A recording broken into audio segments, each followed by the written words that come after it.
오늘 전할 말씀 제목은 지으신 것 중에 첫째 열매, 낳으신 것 중에 첫째 열매, 그리고 한 첫째 열매, 이렇게 세 가지로 같이 제목으로 은혜를 나누려고 합니다. 첫 열매라고 하는 것은 나무에 달리는 것을 가리키는 말이죠. 뿐만 아니라 나무 외에도 사람에게도 첫 열매가 있다라는 말씀을 합니다. 그리고 가축들한테도 첫째 것이 있다라는 말씀을 같이 덧붙이고 있는데요. 첫째 것이라고 하는 것의 의미가 성경에서는 굉장히 중요한 의미를 가지고 있습니다. 첫째 것, 사람의 열매로 살펴보자면은 창세기 49장 3절에 이런 말씀이 있습니다. 르우벤아, 너는 내 장자요, 나의 능력이요, 나의 기력의 시작이라. 위광이 초등하고 권능이 탁월하도다. 나는. 르우벤이라고 하는 아들은 이스라엘이 첫 번째로 낳은 아들입니다. 딸을 낳지 않고 아들을 낳았다고 해서 벤이라는 의미로 아들, 루라는 의미로 우리말로는 낳았다, 그런 말인데요. 낳은 아들아, 너는 내 장자요 라고 말씀하시는데, 야곱이 르우벤만 낳은 것이 아니고 그 후에도 11아들을 더 낳았습니다. 그래서 11아들 말고 제일 먼저 낳은 장자가 어떤 것이냐 하면은 그 장자를 낳은 이 야곱의 능력이다. 또 기력의 시작이다. 라고 말하면서 아주 위험한 광채가 초등하다 했는데요. 아주 등급을 뛰어넘는 초월적인 탁월함이 있다. 그런 의미입니다. 권능도 탁월하다 했을 때 이것은 다른 어떤 것보다도 권세도 있고 능력도 있는데 다른 아들들이 갖는 것보다는 훨씬 더 높다. 그런 의미로서 이와 같이 처음 난 열매에 대한 의미를 아주 명확하게 우리 성도들한테 가르쳐 주시고 있습니다. 하나님께서 이스라엘 백성들을 인도하여 내시는 사건을 절기에 따라서 말씀하신 것이 유월절 그리고 초실절 이렇게 이어지게 되는데요. 유월절과 초실절에 가장 대비되는 두 가지 주제는 무엇일까요? 유월절은 애굽에 속해 있는 모든 장자들이 죽는다라는 것이고요. 반면에 하나님께서 거기서 구출해내신 이스라엘 백성들은 자기의 장자로 삼으신다라는 것입니다. 그래서 유월절에서 이스라엘 백성들은 400년 동안 종살이하던 데서부터 해방을 맞이하게 되는데 그때 하나님께서 애굽의 모든 장자, 그렇게 장자로부터 종의 장자, 왕의 장자, 또 짐승의 장자까지 다 죽게 하시는데 장자가 죽는다는 말은 기력이 끊어진다는 것으로서 다른 모든 아들들도 언젠가는 다 멸망을 받는다라는 것을 미리 보여주시는 겁니다. 그래서 장자들을 다 치셨을 때 시편 78편 51절에는 이렇게 말씀을 합니다. 애굽에서 모든 장자 곧 함의 장막에 있는 그 기력의 시작을 치셨다라고 말씀을 합니다. 이 말씀은 시편 105편에서도 장자를 치셨다 곧 저희 모든 기력의 시작이로다라고 말씀합니다.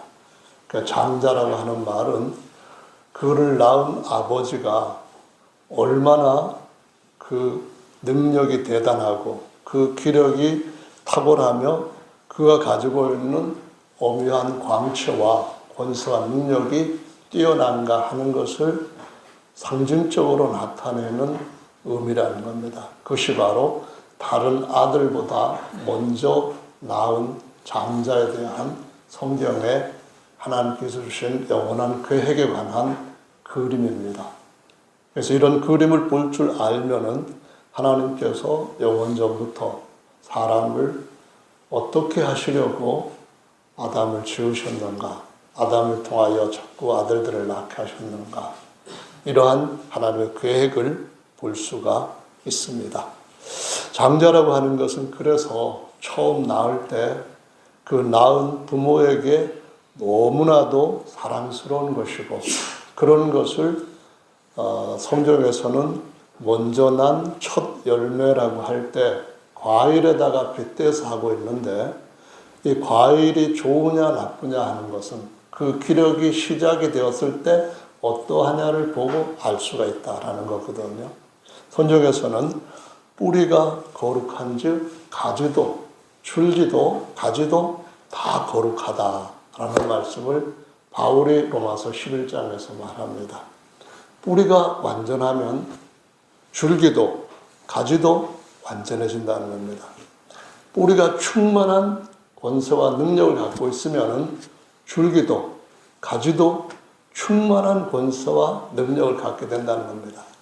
뿌리가 충만한 영화로움을 갖고 있으면 줄기와 가지도 영화로움을 영원토록 열매를 맺는다. 그런 말씀입니다.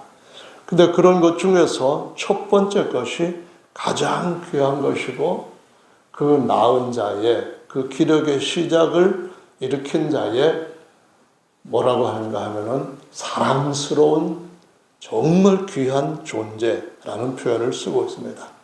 다른 어떤 것보다도 사랑한다고 하는 장자에 대한 그 출생시킨 자의, 그러니까는 아버지라고 할 수가 있는데, 그런 자에 대한 것을 성경에 있는 말씀을 보면은 이런 표현들이 그것을 잘 설명해 주고 있습니다.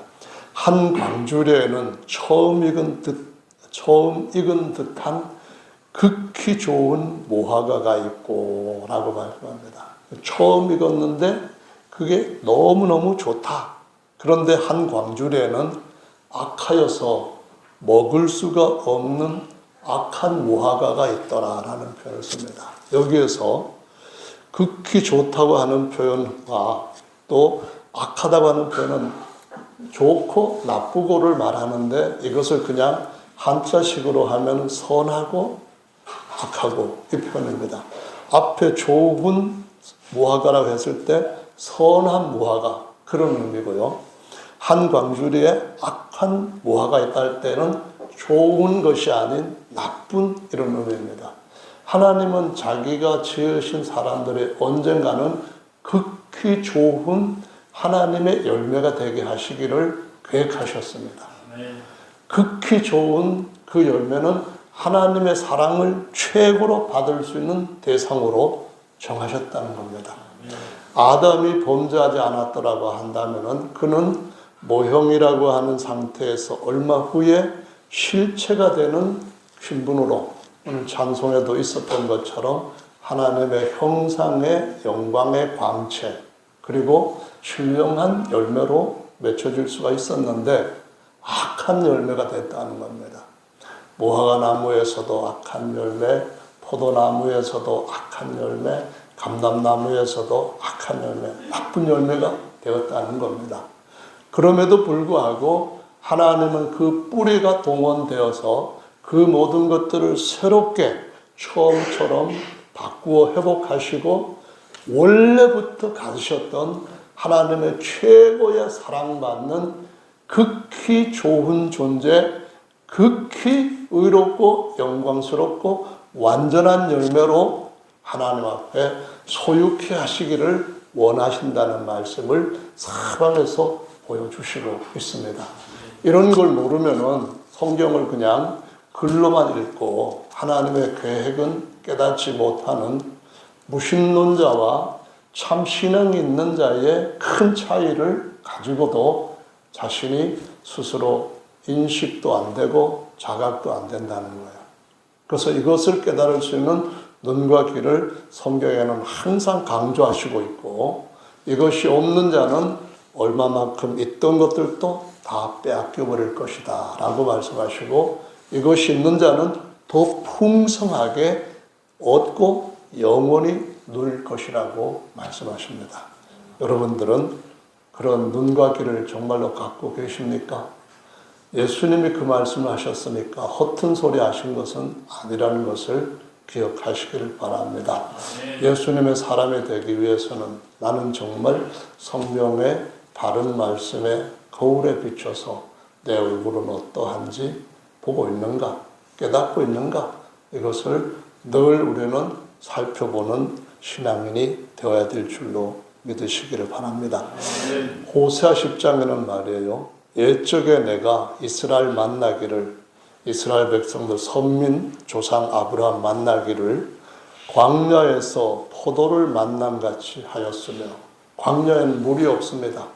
근데 이스라엘 백성들은 음료를 오래 두면은 포도주가 되지만은 그냥 일상에서 물처럼 포도즙을 마십니다.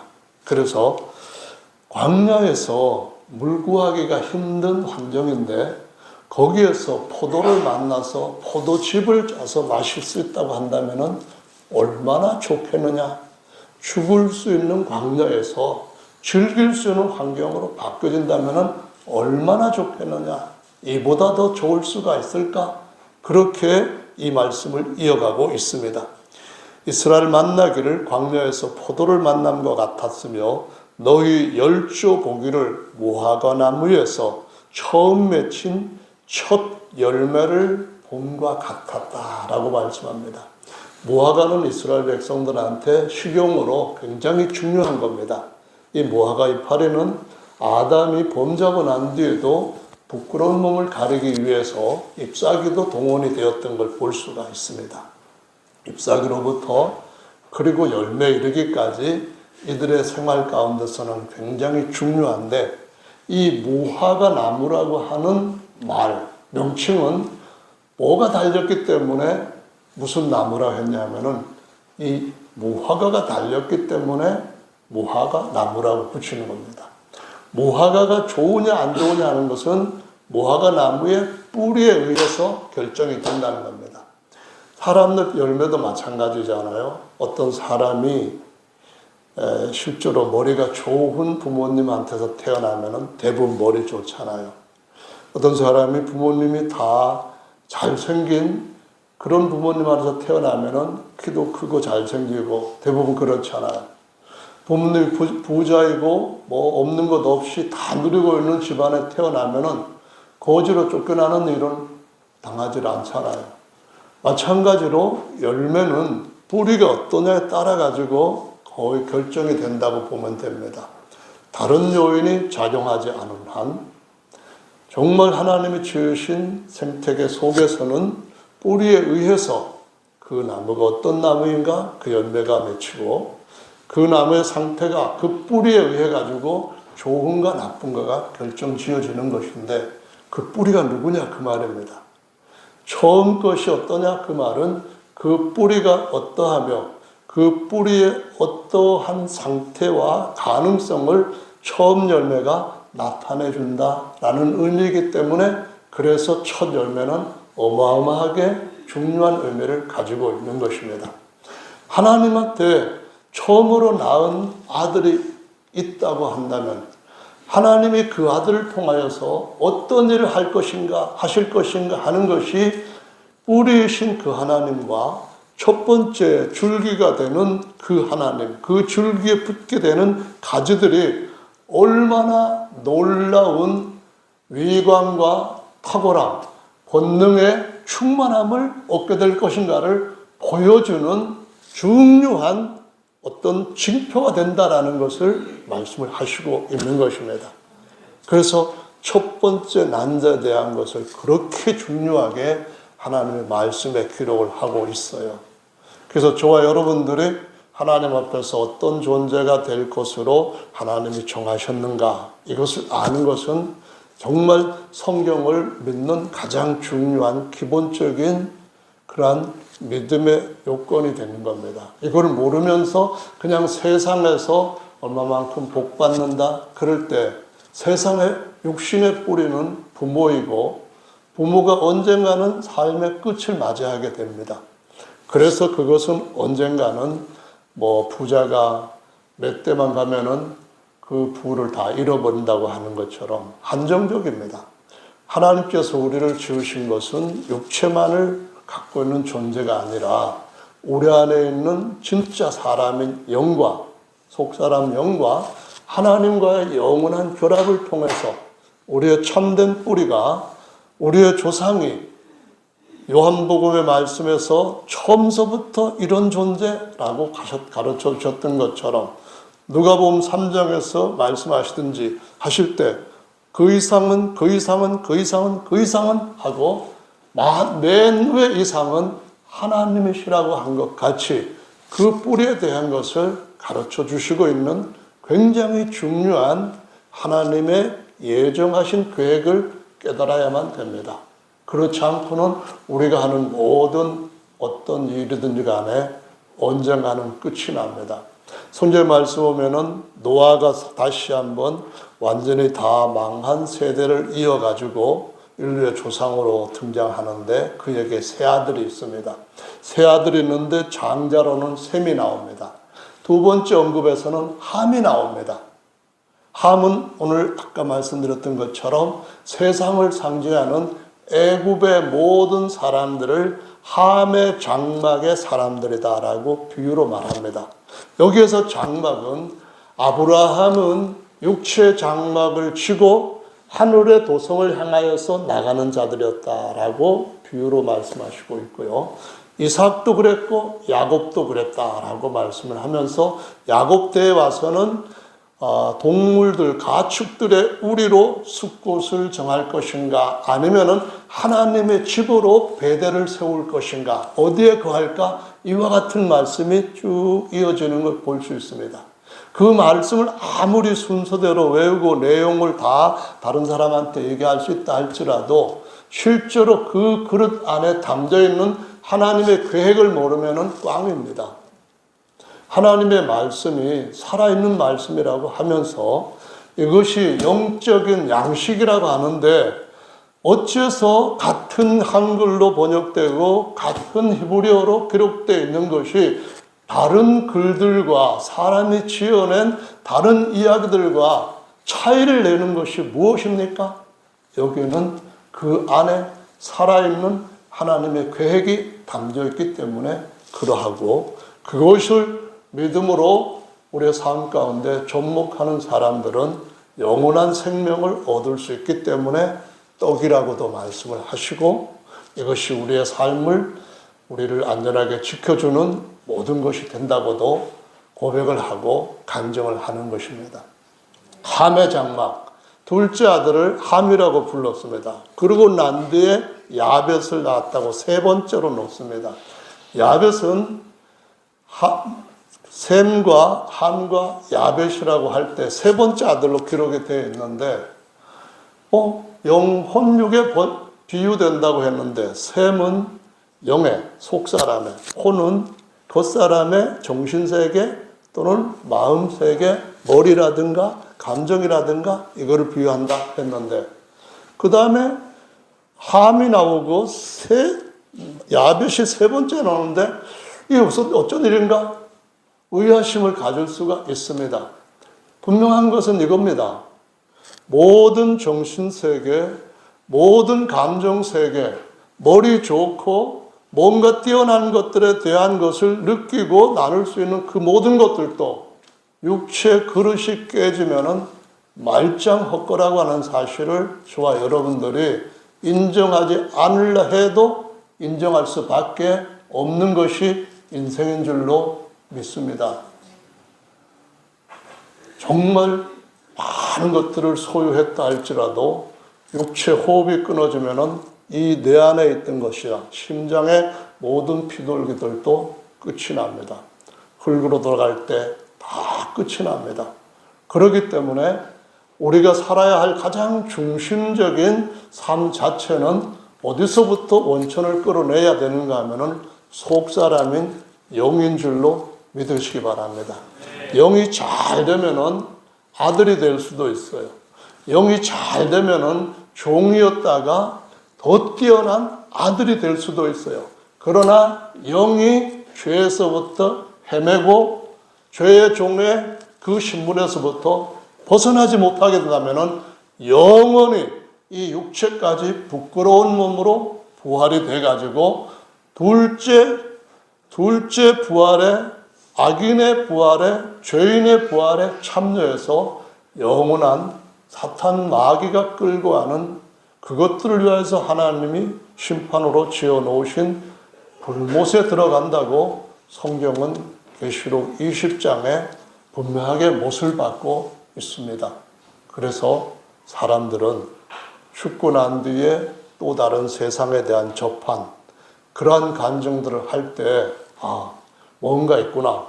내가 정말로 하나님 앞에서 내 인생이 어디에 이르러야 되는지를 알아봐야겠구나. 이런 변화들을 죽었다가 다시 살아오는 사람들한테서는 반드시 일어나는 것을 볼 수가 있는데요. 여러분들이 죽었다가 다시 살아나서 그것을 경험하면은 참 곤란하죠. 왜냐하면은 죽을 때도 우리 마음대로 죽는 것 아니고 돌아올 때도 더더구나 우리 마음대로 돌아올 수 있는 인생이 아니라는 점이 그런 것을 쉽게 그렇게 하면 좋겠다라고 하는 여지를 갖지 못하게 하는 것인 줄로 믿습니다.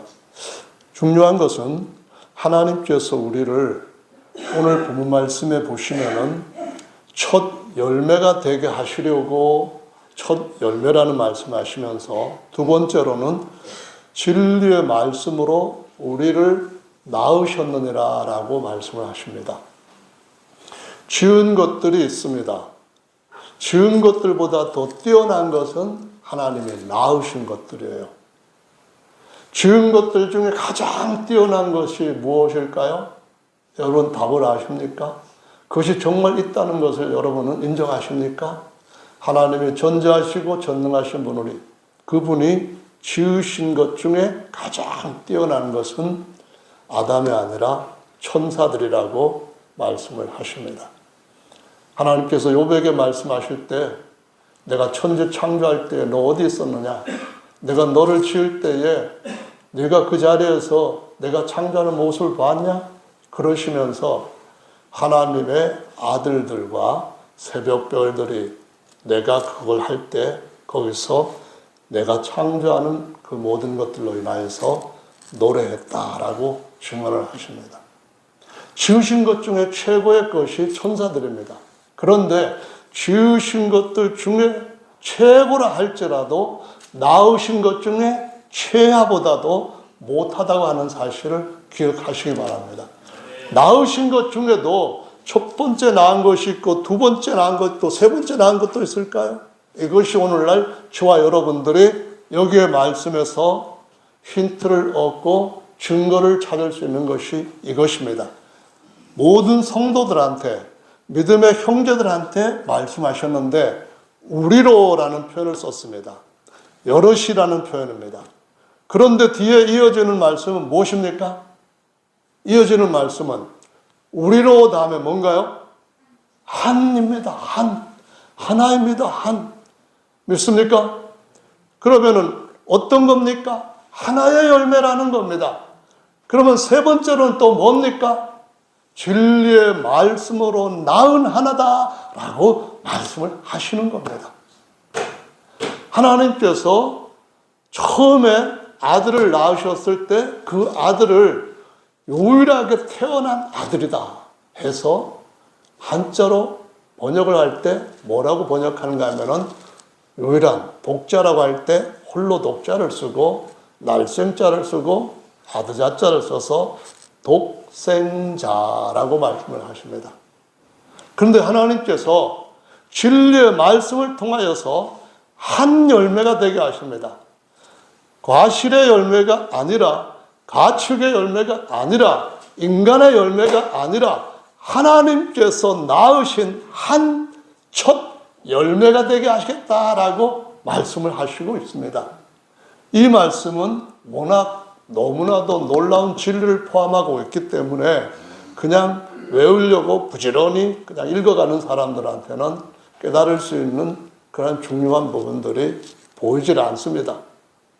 여러분, 한 첫 열매가 얼마나 존귀한 자인가 하는 것을 기억하시길 바라고요. 두 번째로, 한 첫 열매가 지은 것들 중에 열매가 아니라 하나님께서 낳으신 것들 중에 첫 열매라고 하는 것, 이것을 여러분 마음속에 오늘 딱 기록을 하시기를 바랍니다. 이것이 너무나도 중요한 것입니다.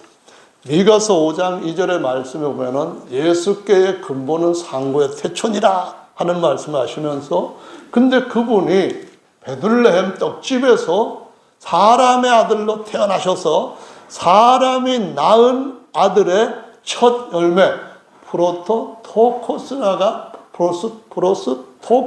되었다라는 말씀을 합니다. 하나님께서 낳으신 그 열매가 세상에 와서 사람의 아들 첫 열매가 되기도 하셨다, 그런 말씀을 하시면서 미가서 7장에 가보면은 이 말씀합니다. 재앙이로다 나여 나는 여름 실과를 딴 후와 포도를 거둔 후 같아서 먹을 송이가 없으며 내 마음에 사모하는 처음 익은 무화과가 없도다, 이 말을 합니다. 미가서에서 당시의 사람들의 상황을 어떻게 얘기하는가 하면은, 나는 이제 여름 실과 다 따서 더 이상 열매 맺을 수 있는 기회가 없는 마지막 때에 이르렀다.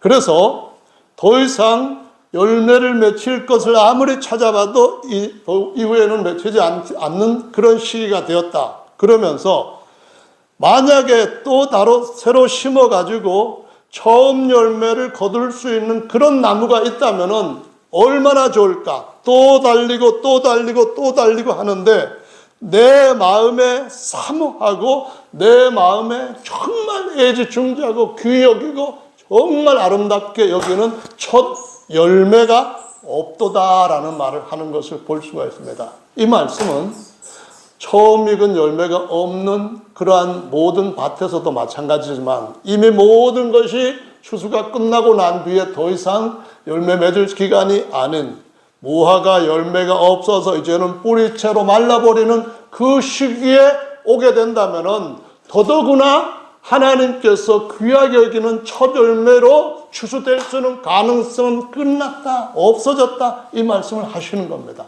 저와 여러분들의 살고는 이 시대가 계속 마냥 지금까지 왔던 것 이상의 긴 세월로 이어질 것이라고 생각하십니까? 아니면은 예수님께서 오실 것이고, 예수님이 오시게 되면은 예수님이 정리하실 것들을 정리하시고 청소하실 것들을 청소하시고, 예수님이 없애버리고 있게 해야 될 걸 회복하시고 더 좋은 것들을 채우시고, 이런 일을 하실 것이라고 생각하십니까?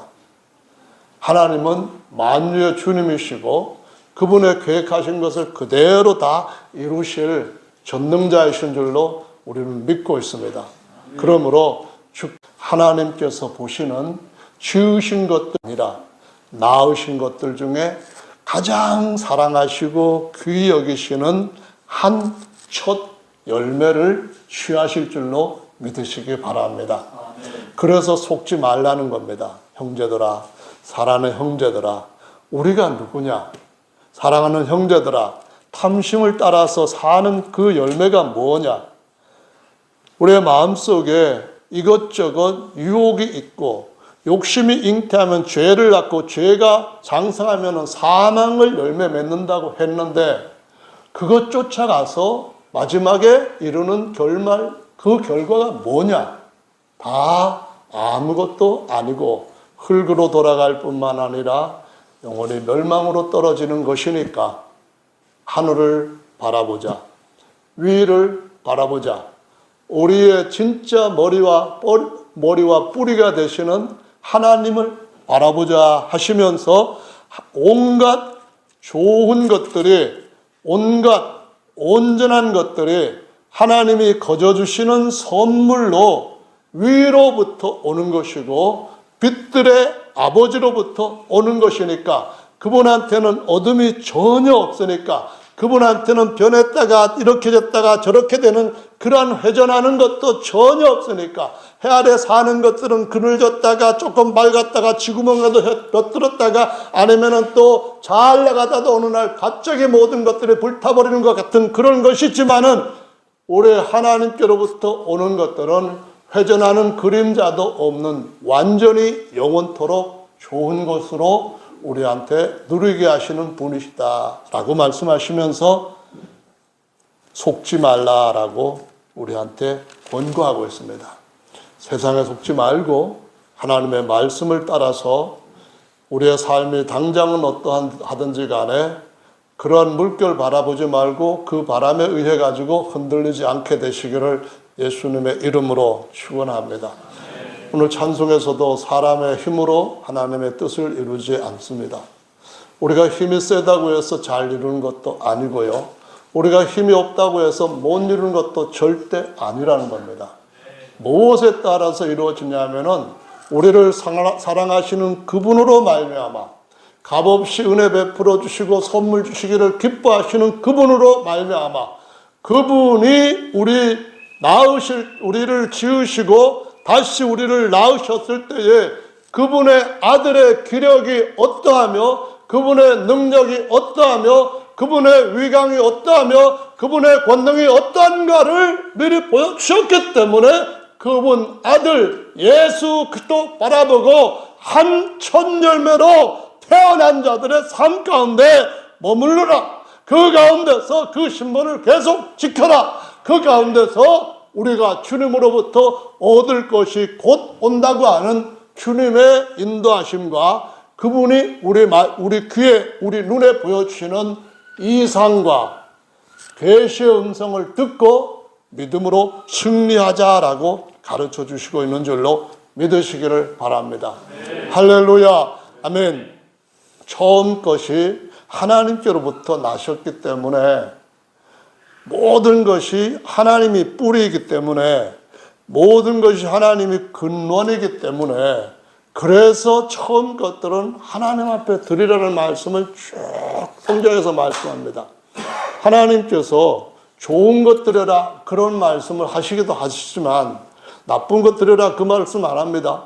하나님 앞에 제사를 드릴 때에 불에 태워 드리니까 하나님께서 이거를 구워 잡수시나 아니면은 삶아 잡수시나 아니면 날걸로 잡수시나 그 사람 하나님의 입에 회자되는 그런 것이 아니니까 사람이라면은 좋은 것 먹어야 되니까 보고 좋은 것을 사서 값을 더 줄 거라도 그거를 가지고 좋아하면서 살아가야 되겠지만 하나님한테는 불에 다 태워드리는 거니까 번제로 드리는 거니까 여기 병 들고 여기 문제 생기고 이상이 있는 거 그런 거 바친들 하나님한테 무슨 그것이 따질 것이 되겠느냐 이 말씀을 말라기 성경에서 하시는 걸 볼 수 있습니다. 하나님께서 제사장을 통해서 말라기를 통해서 이렇게 말씀합니다. 너희들이 갖고 온 그것을 총독한테 갖다 줘 봐라. 총독이 연락하겠느냐? 기쁘게 받느냐 이 말입니다. 기쁠 열자를 쓰고 받을 납자를 써서 총독한테 바쳐보고 나한테 바칠 때도 그런 기분이라는 걸 좀 알아라 그 말씀을 하시는 겁니다. 무슨 얘기입니까? 하나님께서 왜 좋은 것 바치라 그런 말씀을 하시질 않고 첫째 것을 바쳐라 이 말씀을 하느냐 지금 제가 이 질문을 여러분한테 드리고 거기에 대한 말씀을 설명을 하려고 하는 것입니다. 하나님께서 왜 첫 번째 한 나은 열매를 취하려고 하시는가? 그 모든 것들이 우리 힘으로 되지 않고 하나님의 모든 선하신 그 의도와 계획과 베풀어 주시는 은혜와 인자하게 여기시는 긍휼의 영심을 따라서 이루어질 것이니까 끝까지 우리 형편과 사정이 어떠든 간에 이 하나님의 첫 열매되는 특권만큼은 절대로 놓지 말고 붙잡으라 이 말씀을 드리는 것입니다. 힘들어도 캄캄해도 절망적인 상황이 지속된다 할지라도 언젠가는 여기에 있는 모든 것들은 흙으로 돌아갈 때 끝나는 것입니다. 그것 때문에 근심과 염려와 걱정이 일어나는 것이라고 한다면 바꿀 필요가 있다는 겁니다.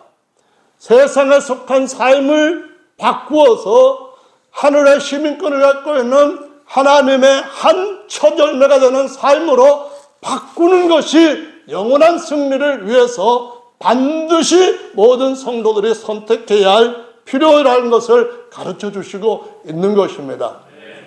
그렇지 않으면 교회 다닐 이유가 없습니다. 그렇지 않으면 왜 시간 내고 돈 들이고 뭐 이거 저거 제한 받으면서 예수님을 믿습니까?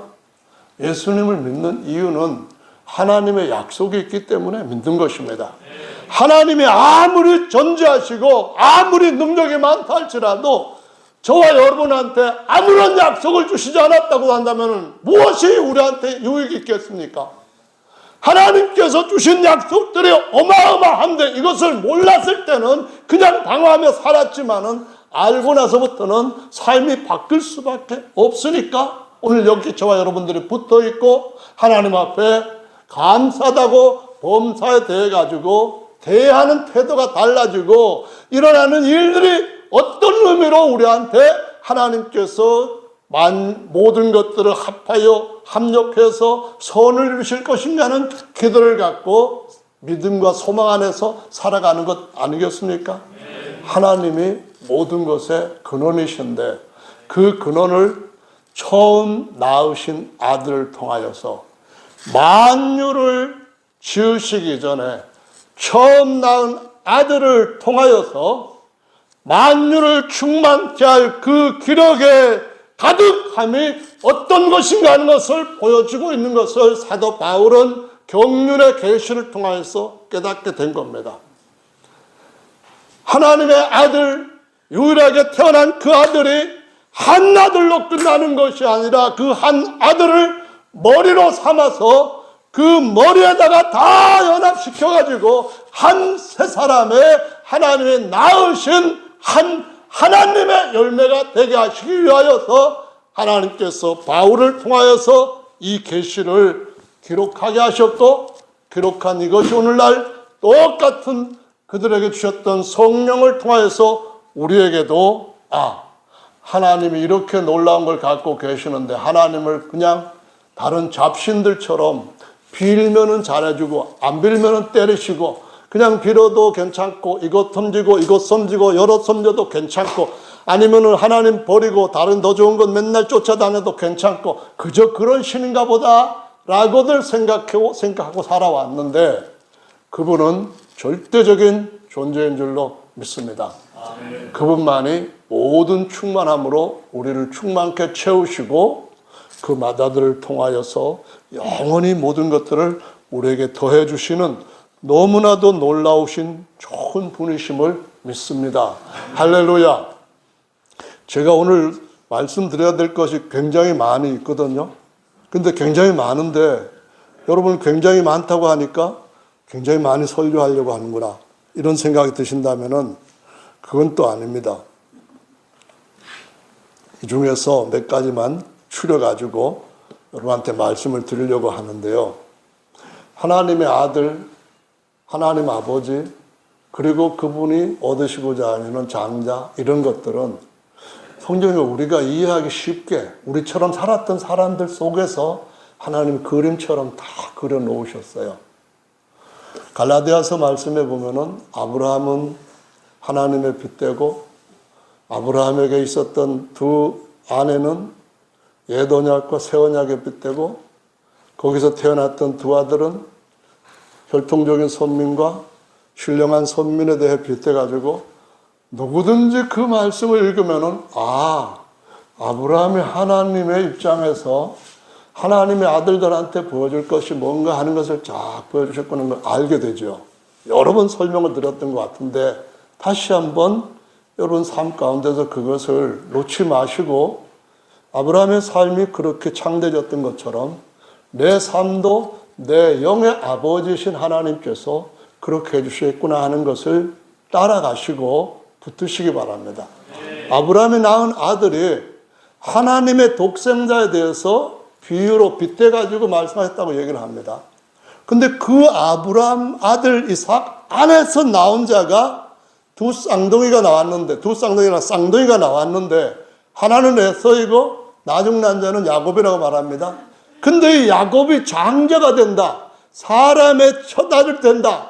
그렇게 할 때에, 이것이 아브라함부터 하나님의 아들이라는 존재가 이렇게 연결되는구나 하는 것을 보여주는 것이거든요. 그런데 말이에요.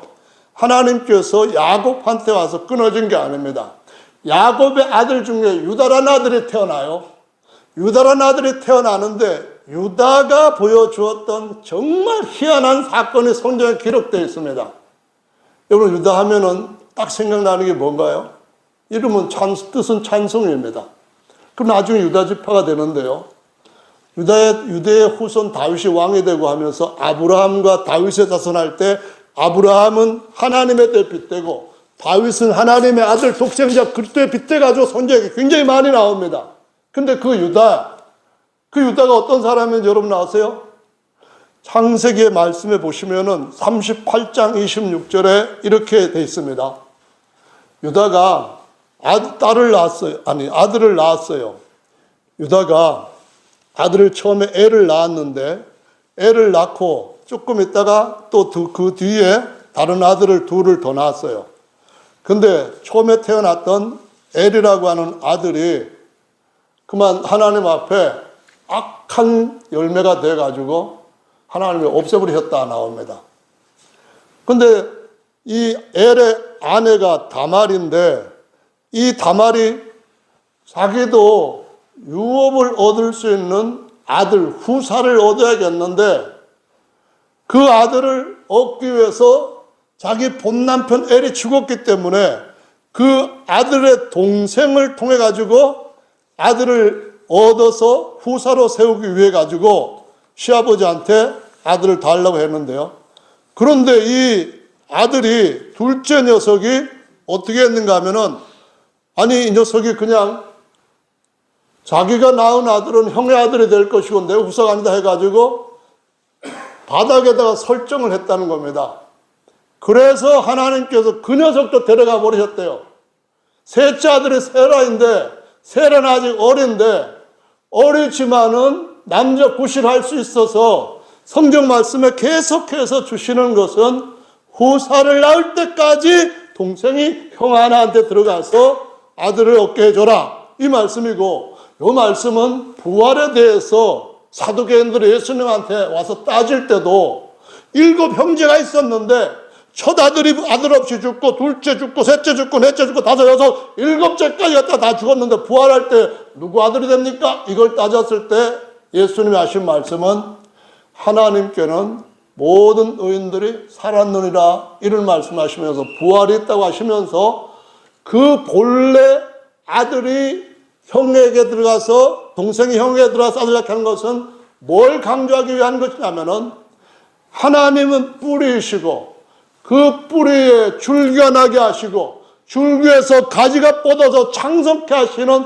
후사 세울 계획에 대한 것을 하나님이 계속 강조하시는 거거든요.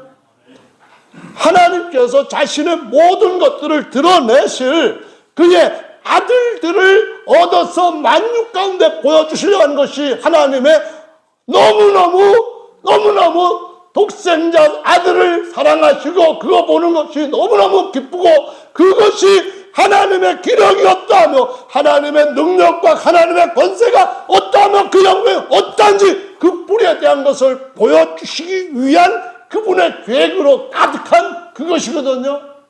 그런데 세라를 안 주는 거예요. 자기 며느리한테 큰아들 아내가 그냥 과부로 있는데도 불구하고 안 주는 거예요. 그 어떤 일이 났습니까? 다말이 어느 날 뭘로 변장을 했대요. 몸을 파는 여자로 변장을 해가지고 유다가 양을 치러 간 거기에서 같이 꼬여서 부침을 한 거예요. 그리고 약조 뭐뭐를 주고 돈이 없으니까 이걸로 좀 대신하자. 나중에 내가 돈 가져와서 이걸 주면은 바꾸겠다. 그러고 한 거예요. 근데 얼마 안 있다가 보니까 며느리 배가 자꾸 나오는 거예요. 자꾸 나오는 거예요. 과부가 아기를 낳는다? 처녀가 아기를 낳는다? 이거 있을 수 없잖아요. 그래서 유다가 다말을 불러다가 불에 태워라. 간음죄를 그렇게 하나님이 무섭게 다루시면서 그렇게 했을 때 다말이 뭐라고 합니까? 다말이 얘기를 쭉 하는데 이렇게 말합니다. 이게 누구 것인지 한번 보고 그 말씀을 하시면 좋겠는데요. 보니까 자기 도장, 자기 소지품 그걸 그대로 갖고 있으니까 네가 나보다 더 옳구나. 그러지 말아라. 그래서 아들을 낳았는데 뭘 낳았다고요? 여기에 쌍태를 낳게 됩니다. 요 말씀이 마태복음에 떡하니 기록이 되어 있어요. 1장에. 마태복음 1장에 가서 보시고 오늘 말씀을 마무리하겠습니다. 1장 3절입니다. 아브라함, 다윗 어떤 의미로 하나님 우리에게 보여주시는지를 설명을 그냥 간단하게 했고요. 2절까지 한글 넘어가고 3절 보십니다. 찾으셨으면 읽어봅니다. 시작. 유다는 다말에게서 베레스와 세라를 낳고 베레스는 헤스론을 낳고 헤스론은 람을 낳고 유다의 셋째 아들 세라는 예수님의 족보에 들어오지를 못합니다. 반면에 다말에게서 난 베레스가 후사로 들어오게 됩니다. 다말에게서 베레스가 났다 했는데 이 베레스가 뭐냐 하면은 창세기 48장의 말씀에 가보시면 38장에 가보시면은 이렇게 기록이 되어 있습니다. 해산을 할 때에 손이 나오는지라 산파 가로되 이는 먼저 나온 자라 하고 홍사 빨간 실입니다. 묶어서 손에다 떼했는데 그 손이 도로 들어가 버리는 거예요. 이게 뭔 일이지? 그랬는데 산파가 가로되 29절입니다. 그 손이 도로 들으며 그 형제가 나오느니라. 산파가 가로되 내가 어찌하여 터치고 나오느냐 한 거로 이름을 베레스라 하니라 라고 나옵니다. 베레스가 뭐냐 하면은 마태복음 1장 3절에 바로 이 베레스입니다. 예수님의 조상 베레스.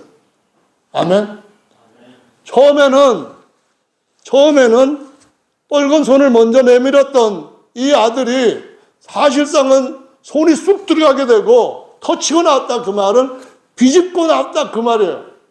베레스가 손으로 나가려고 하는 그걸 갖다가 딱 비집고서는 지가 먼저 나와버려가지고 그래서 장자의 자리에 들어가게 되는 걸 볼 수가 있습니다.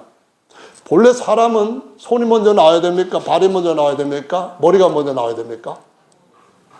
모든 인생은 뿌리가 먼저입니까? 줄기가 먼저입니까? 가지가 먼저입니까? 모든 식물이나 모든 것들은 근본적으로 처음이 무엇인가를 바로 알고 거기에 그 기력이 어떠한가 그 시작이 어떤가를 보면서 그 가운데서 그 체제 안에서 살아가야 제대로 시스템 속에서 하나님의 계획 속에서 살게 되는 줄로 믿으시기를 바랍니다. 뭔 얘기입니까? 하나님의 후사가 되는 것은 하나님을 머리로 붙들 때에 오는 것인 줄로 믿으시기 바랍니다. 요셉은 더함이라는 뜻이고 장자가 되었는데 루벤의 자리를 들어가게 됩니다. 하나님 앞에 그가 뜻을 바로 따랐기 때문에 루벤이 그 자리를 놓쳐버렸기 때문에 하나님께서 그 루벤 자리에다가 요셉을 넣게 되고 요셉은 계시록 7장에서도 구원받는 인침받는 지파를 두 지파로 분깃을 얻게 되는 걸 볼 수가 있어요. 근데 그 요셉이 자기 아버지 야곱이 축복을 하게 할 때에 그 요셉이 먼저 낳았던 아들은 원래 므낫세입니다. 장자예요. 그런데 불구하고 에브라임 차지한테 눈이 멀었던 야곱이 손을 떡하니 에브라임 머리에다가 얹고 왼손을 떡하니 므낫세 머리에다 얹는 거예요. 아이고 아버지가 아닙니다. 안 보이기 때문에 제가 이렇게만 뻗으면 되도록 여기다가 아들을 줬는데 큰아들을 줬는데 왜 이렇게 차자에다가 손을 얹었을까? 그럴 때 뭡니까? 우리가 성경에서 계속 듣는 말씀은 머리를 붙잡으라 이 말씀입니다. 한 사람의 새 머리가 되었다 그 말씀을 하시는 겁니다. 예수께서 바로 장자가 되셨기 때문에 그 장자의 머리를 붙잡고 그 몸에 연합되는 너는 장자의 직분을 받게 되는데 원천적으로 머리가 되신 하나님을 붙잡는 것과 그 줄기 되신 하나님의 독생자 안에서 그분을 맏아들로 해서 그 안에서 함께 할 때에 주님께서 우리를 한 새 열매로서 하나님이 낳은 첫 열매가 되게 하시는 복을 받게 하시는 줄로 믿으시기를 바랍니다. 할렐루야. 그래서 골로새 1장 15절 17절에서 처음 난 자라고 번역된 단어는 프로토토코스입니다. 프로토토코스라고 하는 단어는 맏아들로 번역이 됩니다. 로마서 8장 29절에 프로토토코스가 되게 하려고 하면서 우리를 거기다 같이 붙이겠다고 말씀합니다. 히브리서 1장 5절에 아들 천사 중에 누가 내가 너를 낳았다는 적이 있느냐? 없다는 말씀을 하십니다. 그러면서 맏아들을 세상에 들어오게 하실 때 프로토토코스입니다. 하나님께서 세상에 다시 그 아들을 맏아들로 들어오게 할 때, 장자로 들어오게 할 때 우리 모두가 그 몸에 연합된 장자의 총회 한 세 사람으로 하나님이 낳은 아들의 자리에 함께 하나님의 영광의 후사의 자리로 들어가게 될 줄로 믿으시 바랍니다. 맏아들이신 그분이 얼마나 하나님의 기력의 시작에 그 능력과 그 위관과 그 모든 것에 충만한지를 보여주면서 우리에게 하시는 말씀은 똑같이 이렇게 됩니다. 모든 것을 내게 주셨으니 내가 이기고 그 자리에 앉은 것처럼 이긴 자들은 나와 함께 내 자리에 앉게 해주겠다라는 약속을 예수께서 말씀하십니다. 우리는 우리의 능력을 따라 사는 것이 아니라 뿌리 되신 하나님의 능력, 그분의 머리를 잡아야 되는 줄로 믿으시기 바랍니다. 다윗은 끝까지 자기가 능력으로 그 선임 왕을 죽일 수 있었음에도 불구하고 죽이질 않고 머리 대신 하나님을 붙잡았습니다. 바로 야곱이 나도 안다고 하면서 오른손을 에브라임 머리에다가 얹고 축복한 것은 하나님이 저와 여러분한테 축복하신 복 주시는 모습과 똑같습니다. 우리의 능력으로 산다고 한다면 포기하는 날이 올 겁니다. 우리의 능력으로 한다고 하면 안 되고 이제는 끝났다고 하는 때가 올 겁니다. 그러나 뿌리가 어떠한지를 보시기를 바랍니다. 그 뿌리가 나으신 사람으로서 머리 대신 그분 안에 붙잡혀서 새 한 사람 안에서 살아가는 삶의 영원한 약속이 무엇인가를 놓치지 않게 되시기를 예수님의 이름으로 축원합니다. 여러분은 보통 사람들이 아니라 하나님의 아들들로서 만유를 유업으로 받을 그리스도와 함께하는 상속자이며 그 가운데 시간과 공간 모든 것들을 발 아래 둘 자들이라고 성경을 말씀합니다. 고린도전서 15장 말씀의 27절에 그렇게 말합니다.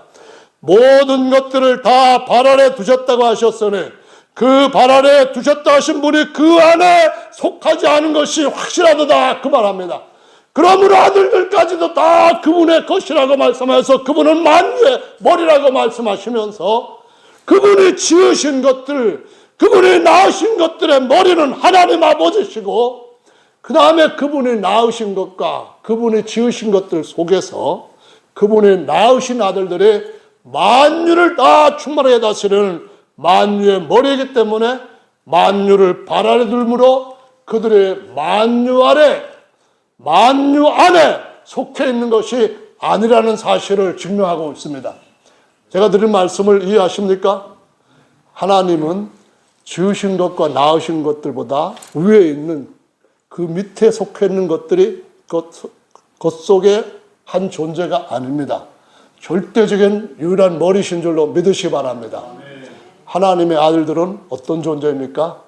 지으신 것들보다 더 뛰어난 그 중에서 낳으신 첫 번째 아들들의 한 몸이 되어서 장자들의 총회 안에 가장 뛰어난 회원이라고 히브리서 12장 말씀에 기록하고 있다는 것입니다. 그들은 어떤 자들입니까? 만유를 발 아래 둔 자이기 때문에 그 만유 안에 잡혀있는 자들이 아니고 만유 위에서 만유를 충만케 하시는 자의 충만이시고 그 새 한 몸의 머리는 그리스도 예수님이라고 증거하고 있습니다. 이 말씀은 어떤 분들은 이해하기가 쉽지 않을 거라고 생각이 됩니다. 그런데 정말 초대교회 성도들은 이 가르침을 그들의 어떤 것과도 바꿀 수 없는 너무나도 귀한 하나님의 확실한 약속인 줄을 믿고 생명을 조개같이 버렸습니다. 우리들도 동일한 유업을 약속받은 자들인 것은 확실합니다. 언젠가 주님이 다시 오실 때 세상은 하늘에 속한 자들에 대하여서 그리스도를 미워했던 것처럼 미워할 수도 있다는 말씀을 하십니다.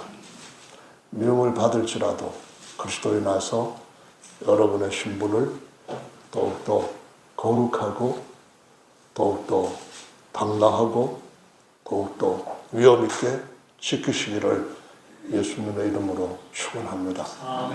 우리는 하나님이 특별한 소유로 삼은 자들이라는 것. 아니 우리뿐만 아니라 하나님께서 세우신 진실한 교회 모든 회원들이 하늘에 있는 하나님의 장자들의 총회에 참여할 자들이라고 하는 사실을 알아야 됩니다. 오늘 또 이 약속을 갖고 있는 저와 여러분들이 주님 안에서 승리하게 되시기를 예수님의 이름으로 축원합니다. 다 같이 기도하겠습니다.